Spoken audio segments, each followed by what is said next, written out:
la ley le entrega esta función relevante al Ministerio Público de dar atención y protección a las víctimas y testigos.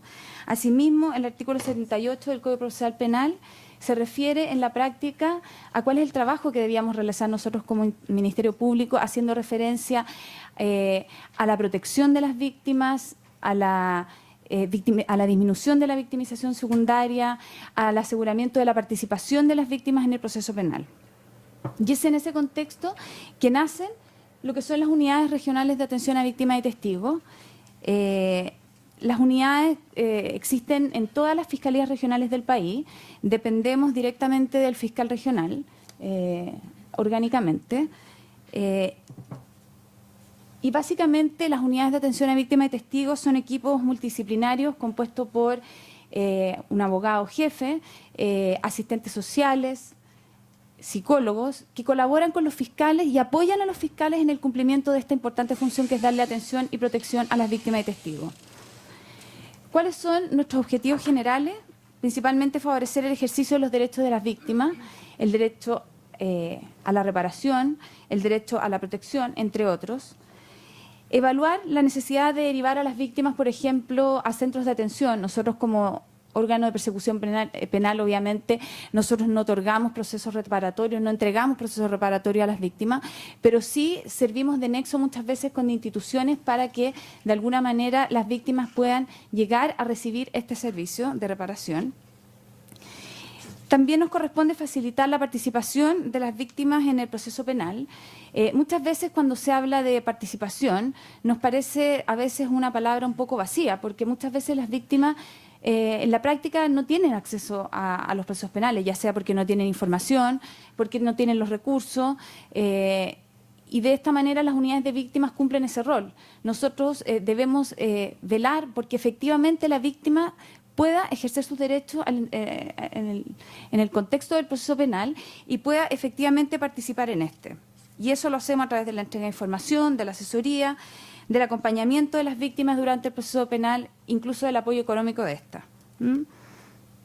Y por último, la prevención de la victimización secundaria, que bueno, todos saben que es tratar de disminuir lo más posible, digamos, todas las molestias o todas las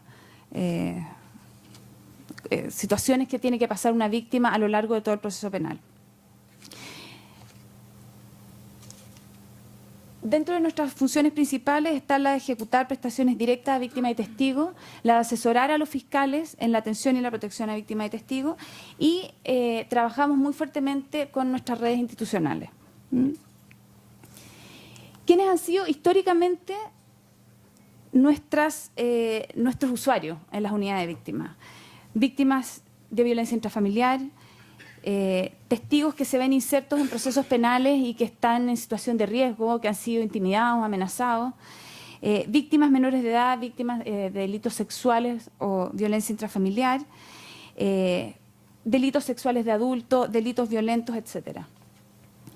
A partir de la promulgación de la ley 20.507, ingresa como una nueva víctima, entre comillas, como un nuevo usuario para nosotros, fuertemente, tanto las víctimas de trata como las personas que son objeto de tráfico ilícito de migrantes. Y en este sentido, quisiera a partir de ahí entrar un poco a la pregunta del panel, que es decir, bueno, esta es la unidad de víctimas, ¿son estas personas objetos de tráfico ilícito de migrantes víctimas? En ese sentido, primero quiero decir que jurídicamente hablando nuestra legislación es ambigua. En algunos aspectos, como el artículo 411 bis que define el delito de tráfico ilícito de migrantes, en ningún momento se refiere a este sujeto como una víctima, sino que lo llama el afectado. En contraposición a lo que señala el artículo 411 cuater, que habla sobre la víctima de trata de personas, donde permanentemente se refiere a ella como la víctima. Por otra parte, el artículo 78 bis del Código Procesal Penal, en su inciso primero, hace claramente una distinción al referirse a las personas objeto de tráfico ilícito de migrantes versus las víctimas de trata de personas. Hace claramente una distinción. Por otro lado, tenemos el artículo 36 del Decreto Ley 1094 que excluye expresamente a este tipo de sujetos de la posibilidad de obtener algún tipo de beneficio o de poder regularizar su situación migratoria. Esto está en bastante consonancia, como se ha dicho mucho ya durante el día, con los documentos internacionales, los protocolos de trata, de tráfico ilícito, donde también ocurre la misma situación. En ningún momento el protocolo de tráfico se refiere a estos sujetos como víctimas. Les llama migrantes, personas que hayan sido objeto de, la persona afectada, etc. Sin embargo, nuestra legislación, en el mismo artículo 78, en su inciso primero, cuando le entrega al Ministerio Público la obligación de realizar acciones tendientes a asegurar la protección, se refiere a las víctimas de estos delitos durante el proceso penal. Por lo tanto, lo que hace la ley es referirse tanto a las víctimas de trata de personas como a las víctimas del delito de tráfico ilícito de migrantes como víctimas.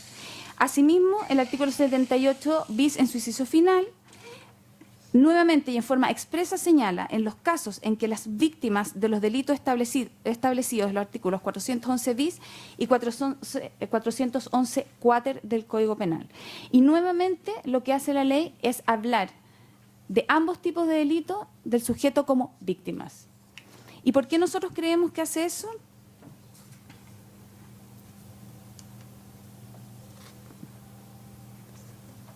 Se me queda un poco pegado.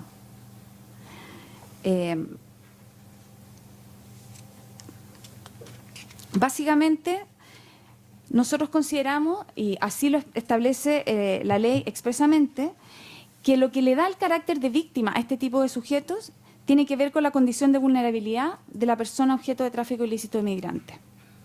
Esta condición de vulnerabilidad, que está dado por múltiples factores, de los cuales se ha hablado mucho durante el día, pero básicamente yo quiero destacar tres en particular. En primer lugar, por el riesgo a la integridad física y psicológica que sufrió la persona al estar expuesta, al que estuvo expuesta durante el trayecto. Ya se ha hablado mucho acá de personas que mueren durante el trayecto, de la falta de alimentación que sufren, de las enfermedades, de las situaciones de hacinamiento, de las condiciones insalubres por las que pasan, de las condiciones en las que muchas veces llegan al país. Eso ya para nosotros las pone en una situación de extrema vulnerabilidad. Nos encontramos muchas veces con personas que llegan en condiciones realmente deplorables a nuestro país. Por otro lado, el riesgo que pudieran estar expuestos estas personas una vez que ingresan al país por su participación en los procesos penales. Se tiene que entender que cuando nosotros intervenimos con una víctima es porque ya hay una investigación penal abierta, hay un fiscal y hay una investigación en marcha. Es en ese momento donde intervienen las unidades de víctimas. Por lo tanto, tenemos a un sujeto que está inserto en un proceso penal y, por lo tanto, ese solo hecho por sí representa para esa persona un riesgo. Y eso nosotros lo hemos constatado y lo hemos vivido en múltiples ocasiones, donde las víctimas son objeto de amenazas por parte de los traficantes, de hostigamiento, de agresiones. Y por otra parte, otro elemento que los pone en una situación de extrema vulnerabilidad es la carencia de condiciones mínimas de subsistencia con las que se encuentran las personas que llegan acá.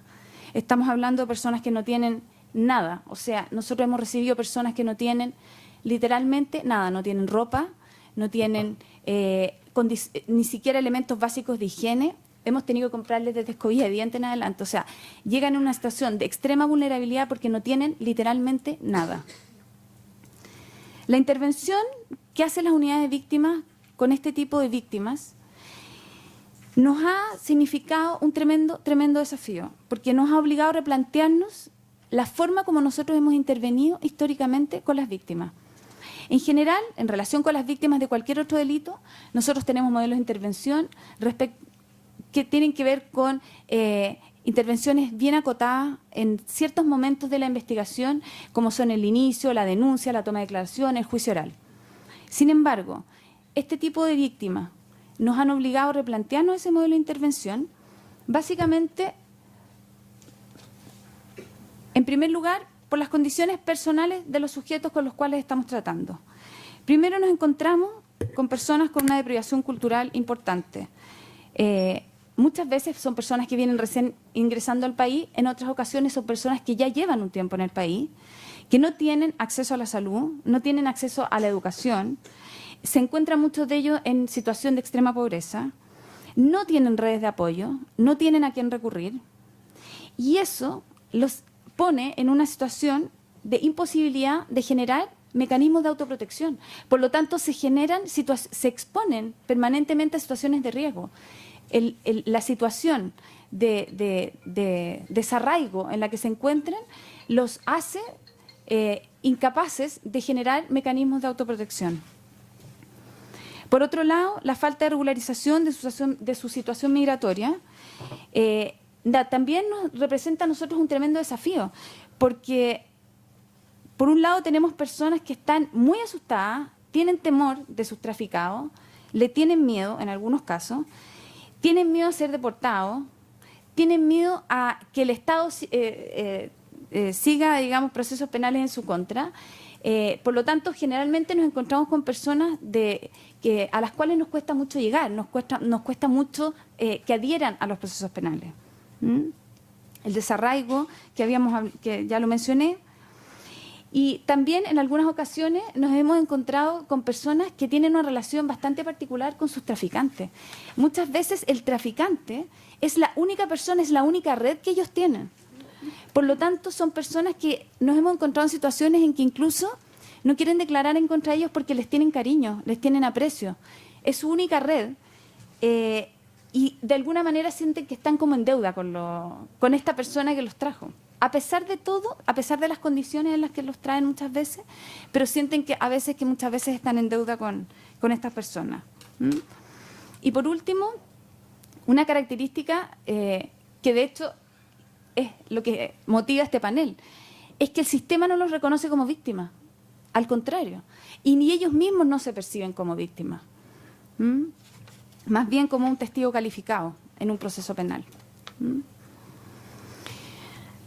Asimismo, la intervención tiene ciertas particularidades porque representa y de alguna manera uno podría decir, bueno, esto es un poco autorreferente, pero hay que relevarlo como un problema, digamos. La intervención con las víctimas de tráfico ilícito es una intervención que significa un tremendo desgaste para los equipos, ya sea porque tenemos usuarios excesivamente demandantes, precisamente por lo que les señalaba al principio, no tienen nada, son personas que lo necesitan todo, no tienen dónde dormir, no tienen alimentación, no tienen nada, por lo tanto son extremadamente demandantes. Por otro lado, tenemos personas en el polo opuesto, personas que no tienen ningún interés de participar. Por lo tanto, nosotros tenemos que estar generando permanentemente, en coordinación con las redes, estrategias para hacer que estas personas participen, para hacer que se mantengan adheridos al proceso. Otra de las particularidades de nuestra intervención es el altísimo costo que tiene para el Ministerio Público el trabajo con las víctimas de tráfico ilícito de migrantes. Yo sé que a lo mejor puede sonar como un poco superfluo este tema, pero no es menor. Hoy en día el Ministerio Público está asumiendo prácticamente en un 100% todos los costos que significa la intervención con este tipo de víctimas. Y eso significa enormes costos en traslados, alojamiento, alimentación por meses. A veces tenemos personas alojadas durante meses en hoteles, alimentándolas, manteniéndolas, entregándoles servicios básicos y eso para nosotros, ropa, bueno, de todo.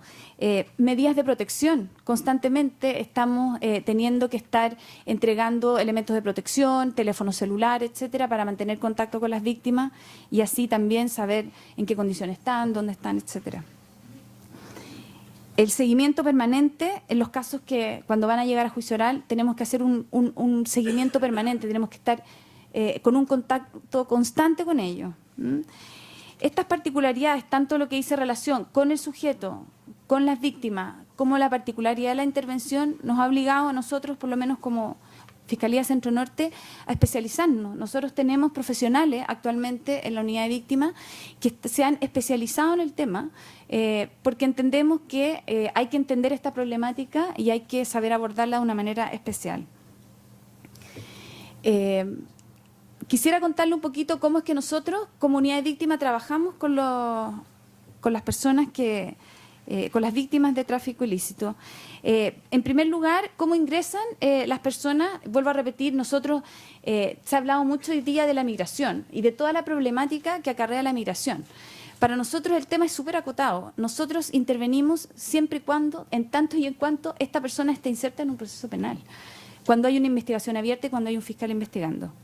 Las víctimas ingresan a la unidad de víctimas a través de la derivación que nos hace el fiscal, de la fiscalía a la que pertenecemos, o bien a través de la derivación que hace otra fiscalía regional. Por ejemplo, se está llevando adelante una investigación, como ocurrió en el caso Sky Travel, que se ha hablado mucho durante el día. Es una investigación que está radicada en la Fiscalía de Iquique. Sin embargo, muchas de las víctimas de ese caso residían en Santiago y por lo tanto nos fueron derivados a nosotros y la atención que recibieron fue de parte de la unidad de víctimas de la Fiscalía Centro Norte. Nosotros generamos un contacto lo más pronto posible con estas víctimas a fin de, evaluar la situación de riesgo a la que me refería inicialmente, evaluar las necesidades que tiene la persona de alojamiento, traslado, alimentación, etcétera, evaluar las necesidades de reparación. Muchas de estas víctimas requieren urgentemente recibir tratamiento reparatorio. En eso recibimos apoyo de los centros de atención del Ministerio del Interior, quienes han iniciado el trabajo con este tipo de víctimas, cosa que hasta hace poco tiempo no teníamos redes a las cuales recurrir para este tipo de personas. Y por último, recoger información relevante para la investigación. Adoptamos las medidas de protección para cada caso en particular y sugerimos al fiscal la solicitud de medidas cautelares en caso de ser necesario. Realizamos el acompañamiento en la toma de declaración, si así lo requiere el fiscal. Realizamos un trabajo intenso de coordinación con las redes. Hacemos seguimiento del caso desde el inicio hasta su término. Preparamos y realizamos la preparación y el acompañamiento de la víctima durante el juicio oral. Y excepcionalmente, y aquí quiero detenerme un poco un tema que se ha hablado mucho, que es respecto de la regularización de la situación migratoria. Nosotros creemos firmemente que nosotros como Ministerio Público sí tenemos un rol que cumplir, y así se ha hecho en la práctica, respecto de contribuir, porque evidentemente nosotros no tenemos la facultad de regular la situación migratoria de estas víctimas. A diferencia de lo que ocurre con las víctimas de trata, estamos en una situación bastante diferente. Pero sí creemos que nosotros tenemos que contribuir, porque aquí no solamente tiene que ver con un tema utilitario, es decir, hay que mantener a la víctima acá para que participe en un proceso penal, para que sea testigo. No es eso. Muchos casos, y en los casos donde nos ha tocado a nosotros participar como colaboradores, ha sido casos en que nosotros consideramos que el regreso de esa persona a su país de origen representa un riesgo real para su vida y para su integridad física. ¿Por qué? Porque muchas de las redes de tráfico tienen miembros que trabajan, que operan en el país, en nuestro país, pero que también operan en el país de origen. Por lo tanto, son personas que están amenazadas de muerte y respecto de las cuales nosotros tenemos la seguridad de que si nosotros no hacemos algo para hacer que esas personas se mantengan en nuestro país y estas personas finalmente sean expulsadas o qué sé yo, esas personas ponen en riesgo su vida y su integridad física. Se ha hablado acá de la posibilidad ya no de expulsarlos, sino que de repatriarlos. Bueno, estamos en la misma situación. Si nosotros vamos a repatriar a una persona a su país de origen, donde está en riesgo su vida, no estamos haciendo nada. Y como señalé al principio, creo que nuestra obligación legal y constitucional como Ministerio Público es proteger la vida y la integridad de las víctimas de tráfico ilícito de migrantes. Y en ese sentido, creemos que debemos contribuir a que en determinados casos, obviamente calificados, se le pueda, en razón de la protección, poder regular su situación migratoria. Por último, quisiera señalar algunos problemas que se nos presentan a nosotros diariamente en la intervención que hacemos con las víctimas. Increíblemente, nosotros hemos participado mucho en seminarios, las instituciones se involucran, hay una mesa de trabajo, etcétera. Pero a la hora de la intervención, a la hora de tener la víctima al frente y a la hora de tener que trabajar con la víctima, no se imaginan lo que es enfrentarnos con prejuicios tremendos, personas que incluso de las mismas redes nos han dicho, bueno, pero si esta persona es una prostituta, pero si esta persona hace tal cosa, no, pero si esta persona, o sea, hay un nivel de prejuicio y discriminación bastante grande. No solo uno pudiera pensar de las personas, de la sociedad, no, incluso de las mismas personas que trabajan en las redes. ¿Mm? Nosotros también hay un tema de protección que tiene que ver con la casa de acogida, que es un tema que ustedes no sé si todos saben, pero en Santiago hay una casa de acogida que acoge a víctimas de trata de personas. No está definida como una casa de acogida para víctimas de tráfico ilícito, sino que de trata de personas. Lo que ya de partida es una tremenda dificultad porque no tenemos qué hacer con las víctimas de tráfico y, como les decía al inicio, gastamos mucha plata en alojar personas en hoteles durante meses.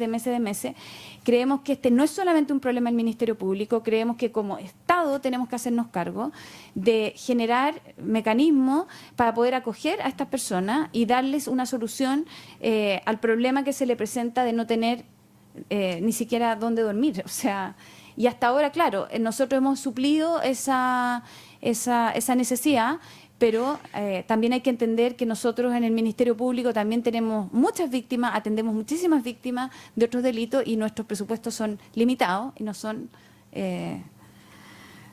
tenemos que... nos tiene que alcanzar para todo.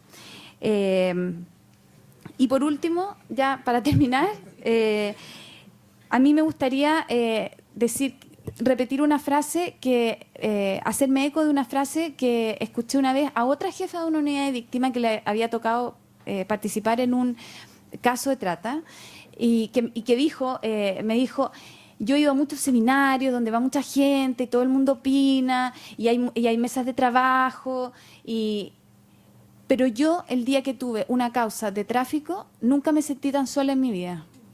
Y déjenme decirles que es lo que sentimos todos los jefes y los profesionales que trabajamos en la unidad de víctimas. Cuando estamos frente a una víctima, nos sentimos profundamente solos, porque es el Ministerio Público, que todo lo soluciona el Ministerio Público. Y lamentablemente nosotros no somos la solución al problema de la migración en Chile. No lo somos. Y necesitamos que las instituciones se involucren, pero de manera real, ofreciendo soluciones reales, ofreciendo cosas concretas para las personas. No nos sirve quedarnos hablando, porque a la hora de los que hubo, y tenemos a la víctima al frente nuestro, estamos completamente solos.